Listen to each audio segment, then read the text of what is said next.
On parle évidemment des abeilles et donc du miel. Pourquoi est-ce qu'on en parle dans notre rendez-vous des produits de l'été ? Eh bien parce que la récolte a commencé pour le miel. On va en parler avec Philippe Becquet, qui est président de l'association Miel des Hauts-de-France. Bonjour Philippe. Bonjour. Merci d'être avec nous. Et puis nous avons aussi Henri Clément, qui est secrétaire général et porte-parole de l'Union nationale des apiculteurs de France. Bonjour Henri. Bonjour. Alors on vous retrouve, vous et d'ailleurs Henri, sur la page Facebook de Sud Radio, puisque il y a beaucoup de nos invités qui apparaissent en visio maintenant. Ça fait partie des nouveautés de ces dernières technologies depuis maintenant quelques années. Alors j'annonce effectivement que la récolte a commencé dans certains endroits, puisqu'en fait les récoltes de miel commencent en gros l'été, au milieu de l'été, voire à la fin de l'été. Philippe Becquet, vous en êtes où vous dans les Hauts-de-France ? Peut-être un peu tôt encore pour vous ? Ah non, pas du tout, on en est quasiment à la fin. Les récoltes, elles commencent plutôt vers le mois de mai, même dans les Hauts-de-France. Donc avec le miel de printemps, et là on est sur la fin des récoltes de miel de châtaignier, miel de tilleul, de Picardie, et puis voilà, il reste encore quelques-uns des collègues qui font un miel de luzerne. Donc ça va durer encore un mois, mais sinon non, mais on est vers la fin. Là. Et du côté de la France en général, puisque vous faites partie de l'Union nationale des apiculteurs de France, monsieur le secrétaire général, Henri Clément, là aussi, les récoltes ont commencé un peu partout, voire se terminer, comme nous disait Philippe. C'est-à-dire que les récoltes se font selon les régions, parfois très tôt. Nous, dans l'Aude, par exemple, on récolte au mois d'avril, vous voyez. Et sur le romarin ou sur le thym, sur la garrigue, cette année, ça n'a pas été très bon du tout parce qu'il y a eu beaucoup de sécheresse. Nos collègues bretons récolte le miel de colza aussi au mois de mai. Vous voyez, on récolte finalement du printemps jusqu'à l'automne, et les derniers miels qu'on récolte dans le sud, ce sont les miels d'arbousier qu'on récolte fin novembre. D'accord, voilà. On le voit, le français aime quand même, enfin le français en général aime le miel. 40 000 tonnes de miel, ça correspond à peu près à 600 grammes par habitant et par an. Le problème, c'est qu'on ne consomme peut-être pas que du miel français. Qu'en pensez-vous ?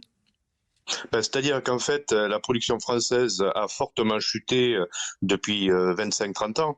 Avant, on produisait 32-33 000 tonnes, et ces dernières années qui sont de plus en plus irrégulières, en 2019, on a produit à peu près 20 000 tonnes, en 2020, on a produit environ 10 000 tonnes, en 2022, on a produit 14-15 000 tonnes, et donc on importe plus de 30 000 tonnes qui viennent du monde entier.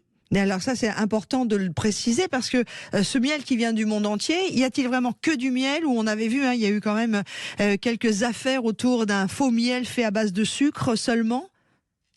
C'est-à-dire qu'il y a, au mois de mai, la Commission européenne a rendu un rapport sur la qualité des miels, et il s'avère que 46% des miels qui sont importés en Europe ne correspondent pas aux critères des miels.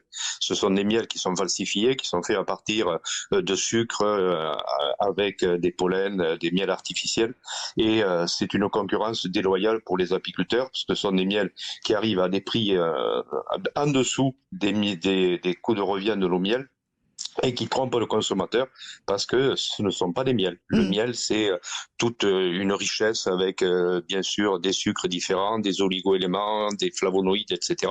Là, c'est du sirop de sucre qu'on paye très cher et qui n'est pas du miel. Philippe Becquet, président de l'association Miel des Hauts-de-France, vous êtes vous-même apiculteur ?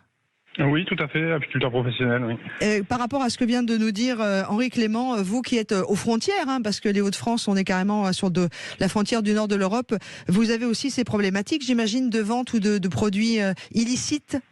Oui, tout à fait. On est quand même confronté à des revendeurs. En fait, on n'est pas très loin de la frontière, et de plus en plus, on voit plus de revendeurs de miel que de producteurs. Donc ça devient un problème. On parle clairement de concurrence déloyale, tout à fait, comme le disait Monsieur Clément. Et on voit ça de plus en plus. On voit de moins en moins d'installations de professionnels, donc c'est quand même un métier très dur, très compliqué. La météo est capricieuse de cette pierre d'année en année, mais on voit quand même de plus en plus d'étals de marchands de miel, on va dire. Alors avant de parler de l'effet de la météo et des changements climatiques évidents, et puis de ce qui se passe aussi pour les abeilles, on en parle souvent et c'est tant mieux. Comment nous, consommateurs, lorsque par exemple moi je me promène dans les Hauts-de-France, ou je vais à Lille souvent parce que c'est une de mes régions de cœur et j'ai beaucoup d'amis, ou quand je vais dans l'Aude que j'adore pour plein de raisons amicales et gourmandes, mais aussi pas que, comment je fais pour découvrir que le miel que je vais acheter est un vrai miel fait par un apiculteur français ? Le plus simple, c'est en fait on peut même plus se dire que le miel sur les marchés en vente directe, C'est bon parce qu'il y a aussi une étude de France Agrimaire il y a quelques années qui avait montré que 42% des miels sur les marchés n'étaient plus traçables. Donc ça voulait dire que 42% du miel pouvait venir de partout. Donc en fait le mieux c'est de faire confiance à des logos, des IGP, des AOP. Nous dans le nord de France on a un logo donc terroir des Hauts-de-France, donc on a un cahier des charges. Donc la production doit être certifiée des Hauts-de-France, des choses comme ça. Et donc pour aller plus loin sur certains miels, on peut aussi mettre des IGP, donc indications géographiques protégées. Et donc là c'est pareil, il y a un cahier des charges, il y a des contrôles qui vont avec. D'accord. Donc ça va être maintenant la seule façon de garantir la traçabilité d'un miel et la provenance géographique d'un miel. Quand il est marqué miel de France dessus, est-ce qu'on peut avoir confiance, Henri Clément, vous qui êtes secrétaire général et porte-parole de l'Union nationale des apiculteurs de France ? Nous, on s'est beaucoup battu avec Que Choisir, l'association des consommateurs, pour obtenir un étiquetage beaucoup plus rigoureux. Parce qu'en fait, jusqu'il y a l'an dernier, les miels d'assemblage qui sont constitués par des conditionneurs et vendus en grande distribution, qui sont quand même la grande masse de miel vendu en France, eh ben, ces miels étaient étiquetés issus de mélanges intra- et extra-communautaires. Ouais. UE, non UE. Ce qui veut dire, quand je répondais aux journalistes, ça vient de la planète Terre, ça vient pas de la Lune ou de Mars, mais tout ça vient, on n'en sait rien. Ouais. Et grâce au combat que nous avons mené avec le soutien des élus, le soutien des consommateurs, désormais, sur les étiquettes doivent être indiqués les pays, les origines des miels qui composent ces miels d'assemblage. Et on voit des choses surréalistes. Moi, j'ai récemment vu à Narbonne, puisque vous parliez de Narbonne, une promotion sur des miels à 4,80 € en pot vert le kilo, origine 6 pays. 4,80 € le kilo ? Oui. 4,80 € le kilo, vendu par 3 kilos, et 6 pays d'origine, 3 continents. C'est-à-dire, il y avait de l'Ukraine, du Moldave, du Chilien, de l'Hongrois, de l'Italien, et un peu de français dessus pour faire local. 4,80 € là où enfin, quand on va chez l'apiculteur, on est plus autour de 14 €. Non, mais 4,80 €, ma chère dame, c'est en dessous du coût de revient du miel. Mais c'est ça. Mais ce que je voulais dire, c'est quand moi je vais chez mon apiculteur, j'ai la chance d'avoir un apiculteur dans ma ville, donc je vais chercher mon miel chez lui. Il le vend à 14 € le kilo, donc 4,80 €. Moi, ça me fait hurler tout de suite. Je me dis, mais c'est pas possible, ça n'existe pas. On est en train de m'arnaquer. Vous voyez ce que je veux dire ? C'est pour ça. Pour compléter ce que vous dites, il faut dire à nos consommateurs que quand ils veulent du miel de qualité, il faut aussi en payer le prix. Et quand on voit des miels qui sont à moins de 5, 6 €, 7 € le kilo, c'est évident qu'il y a anguille sous roche, que ce ne sont pas des vrais miels. Et voilà. Et ben, puisqu'on parle des prix tous les deux, on va mettre les pieds dans le plat ou dans le porte-monnaie. Philippe Becquet, vous qui êtes président de l'association Miel des Hauts-de-France, et Henri Clément, secrétaire général et porte-parole de l'Union nationale des apiculteurs de France. Le prix minimum, vous l'avez dit, 7-8 €, mais au-delà de combien je paye quand même trop cher du miel, même s'il est français ? Parce qu'on voit un petit peu tout et n'importe quoi côté prix, hein. Ah, silence. C'est une question très très particulière parce que on parlait de coût de revient, chaque exploitant, chaque exploitation a son propre coût de revient selon son état de charge. Donc vous le vendez combien, vous, Philippe, le vôtre ? Nous, on va aller au maximum dans les trans de ce que j'ai vu, c'est 20 € le kilo au maximum, ça dépend les miels. D'accord, jusqu'à 20 € le kilo. Et vous, Henri Clément ?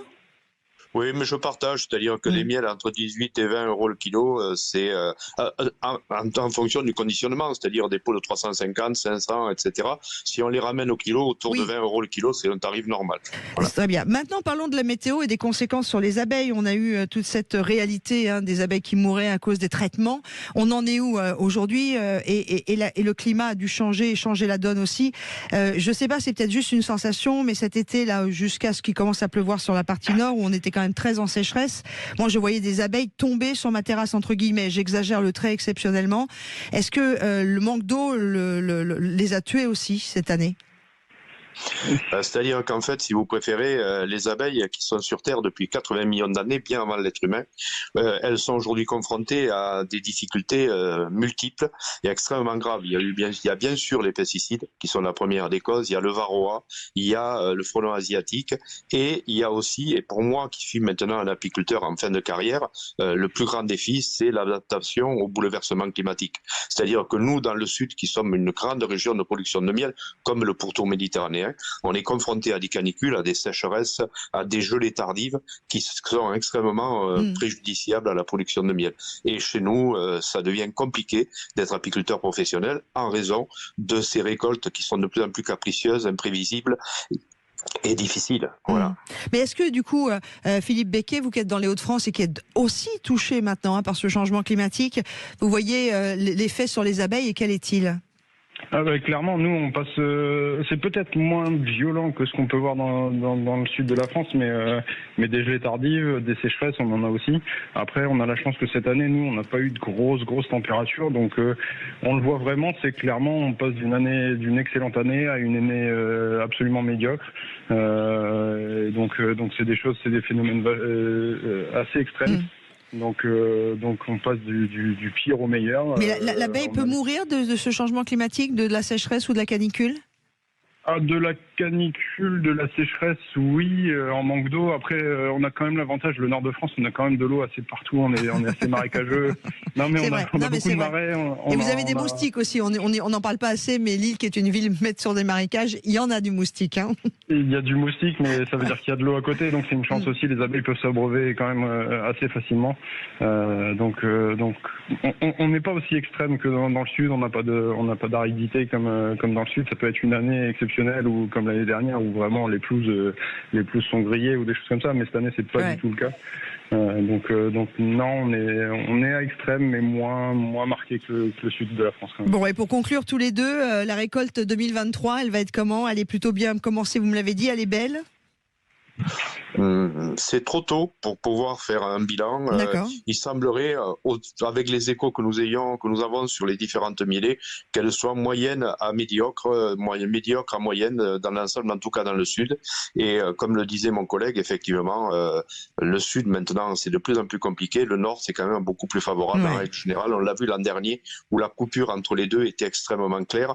Le sud n'avait quasiment pas produit ou très peu, et le nord avait compensé par de belles récoltes en 2022. Ben super, merci. Oui. Et je vais complémenter sur ça. Encore cette année, nous, ce sera pas de médiocre à moyen, ce sera plutôt de moyen à excellent. Super. Et en particulier sur le miel de Tilleul de Picardie, qui a produit vraiment en quantité et en qualité cette année. Génial. Vive le miel des Hauts-de-France, vive le miel de France et de l'Aude aussi. Mais alors, du coup, cette année, on ira plus manger celui des Hauts-de-France. Je vous taquine, Henri Clément. On s'appelle Sud Radio, on parle de toutes les régions de France. Merci Henri Clément, secrétaire général et porte-parole de l'Union nationale des apiculteurs de France. Merci à Philippe Becquet, président de l'association Miel des Hauts-de-France. Et je conclurai par ce message qui est arrivé sur la page Facebook de Sud Radio de HJC qui nous dit « Tout vrai produit se paie à sa juste valeur. C'est comme l'or et le plaqué or. Cela a l'apparence de l'or, mais ce n'est pas de l'or. Donc oui, achetez du miel français et privilégiez vos apiculteurs. »